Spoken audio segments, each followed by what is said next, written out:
Risiko terbesar Johor dalam pembangunan Zon Ekonomi Khas Johor Singapura, JSSEZ, bukan kegagalan menarik pelaburan, tetapi kejayaan yang datang terlalu pantas. Pengasas JSSEZ Monitor, Nasir Ismail menjelaskan, sasaran KDNK RM260 bilion adalah munasabah, namun pertumbuhan pesat boleh menekan sistem sedia ada. Johor mula menunjukkan tanda tekanan dalam sektor buruh, perumahan, mobiliti dan utiliti apabila pertumbuhan lebih laju daripada sokongan infrastrukturnya. Tanpa pelan pembangunan domestik, PKS berisiko kehilangan pekerja kepada syarikat besar sekaligus tidak menikmati manfaat JSSEZ.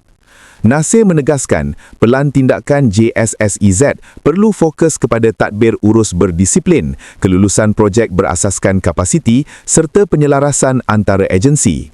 Cadangan termasuk mekanisme kelulusan di peringkat negeri, penilaian keupayaan penyerapan projek besar dan pelaporan berkala indikator tekanan.